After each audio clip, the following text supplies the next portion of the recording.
So whenever I was at school and that there, the school was pretty shitty for me. I never had a good time at school.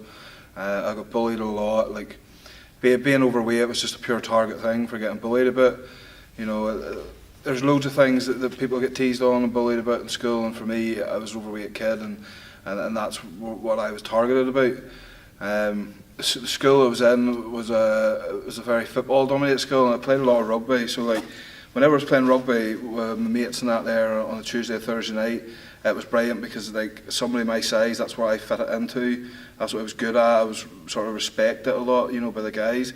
But then go back into football school, you just didn't fit in with the other guys there. Like I was rubbish at football, so I hated football, and I couldn't play it. And you never fit it in, so you stood out as being somebody different. And you know, now I know that different's good, and I like being different.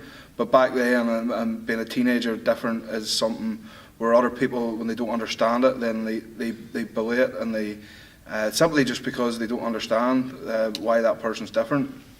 So there's a lot of stuff that went on in school that I never really processed with or dealt with. There's loads of it that I kept to myself.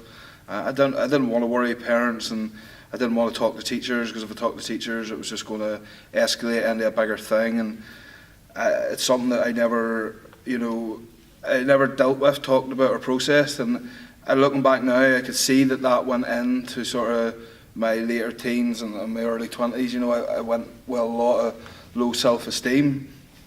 And Strongman came around, and Strongman helped a lot initially at the start.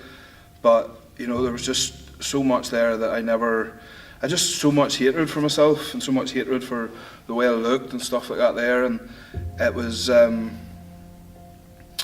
difficult because like it was constant highs and lows. So like when I was doing Strongman and that there, and I was doing well at shows or I won a competition, you know, I got this high, but then I went straight back to the lows whenever I had that sort of self-hate for how I looked and stuff like that, because it's something you can never get away from. It's going to be every mirror you walk by, every reflection you walk by, you're constantly reminded, and you're took back to being that child again, and getting all that teasing and all that bullying and all the shit that went on.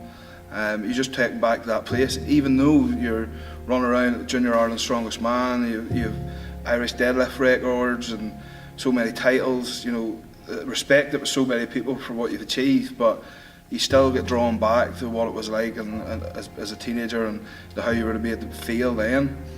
So a lot of that wasn't processed well, and a lot of things sort of happened in my early 20s that, again, you know, I was just a wild person for pushing things to the back of my mind and not dealing with things. The death of my nana, somebody who was really, really close to me, and I probably didn't grieve and deal with that there the way I should have done. And I was constantly, you know, getting brought down by how I looked and by anxiety, and everything just kept sort of seeming that it was getting worse and worse and worse. And I just got to the stage where I just genuinely would have been happy if that day was my last day.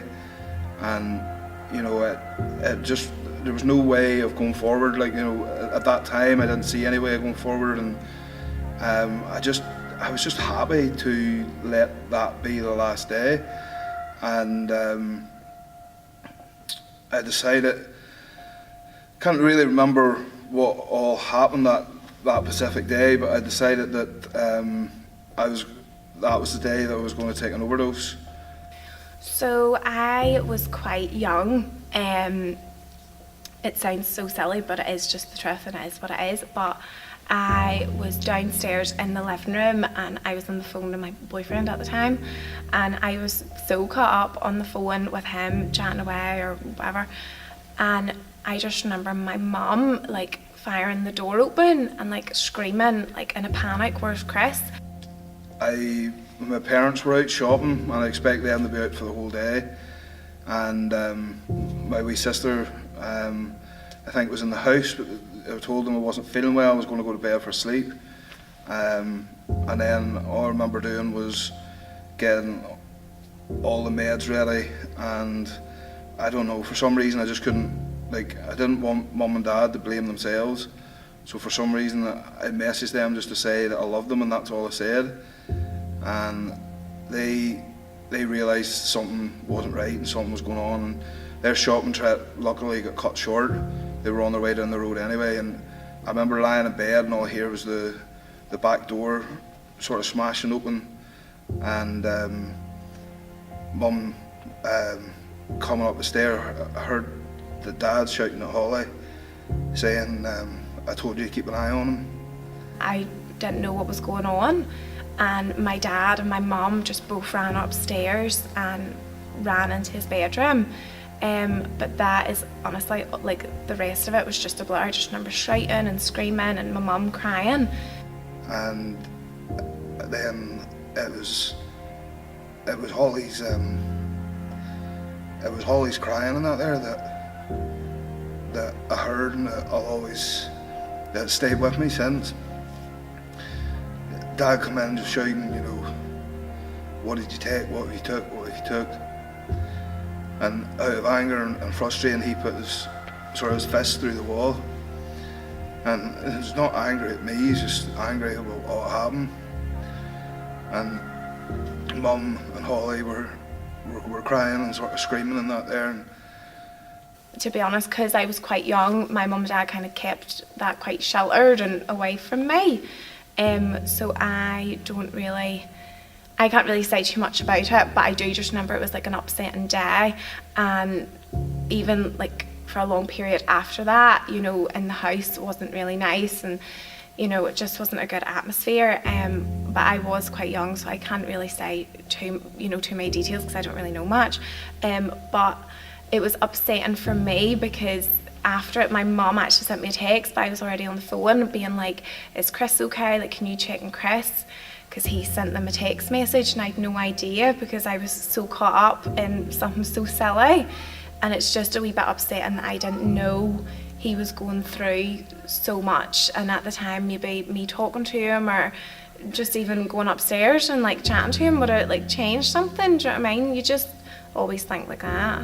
There was so many times years after that there, like so many times where, you know, I just didn't, I wanted to do it again, but I just couldn't do it because I just pictured my wee sister and what it would do to her and what it would do to my mum and my dad. And, you know, I was lucky I got to see that, and it was literally, you're talking 10 minutes, half an hour. It could have been the total other way around.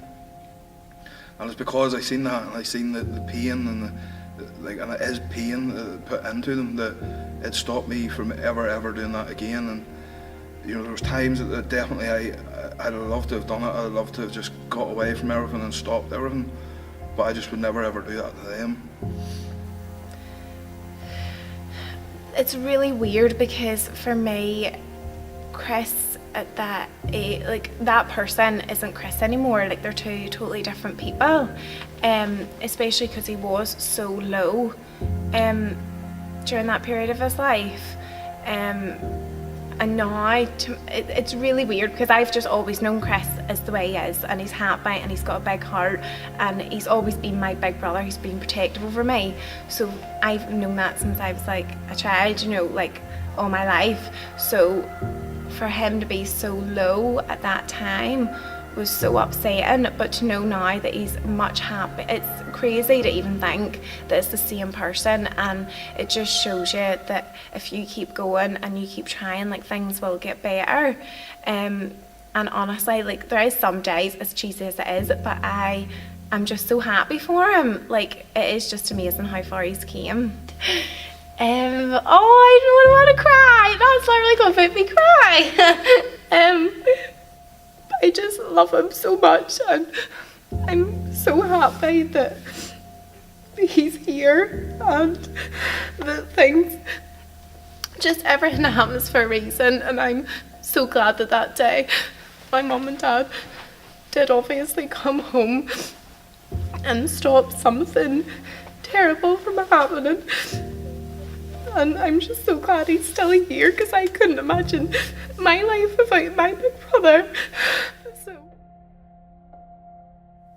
the main thing about it with me is that I didn't reach out, I didn't talk to anybody, I didn't tell people I was struggling. As bad as it was, you know, I might have just said that I'm pissed off or I'm unhappy, but I never actually told anybody like how bad it was, what I was thinking about doing. And like if I would have done, like after that happened, then I got help and I got looked after, and I started to realise, right, I don't want to be like this anymore, and I started to do things and coach myself and do loads of things to sort of take me forward to make sure that I would never go back to there again. Obviously, seeing someone you love struggle with anxiety and depression isn't easy. As Chris is my brother, he's missed out on a lot of things, like nights out, birthday parties, like family occasions. And when I was like a bit younger, I never fully understood it. I just thought he was being awkward, or you know, it was difficult that way as well. I always got frustrated because obviously I wanted my brother there, but now I totally understand, and it is just really upsetting that someone has to go through that.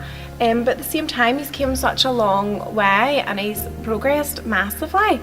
And yeah, he's in a lot more of a positive place now, and he does go to family things, and now we can actually like have so many memories together, and he's not missing out on it. So I'm just glad now he's at a place and he's not missing out.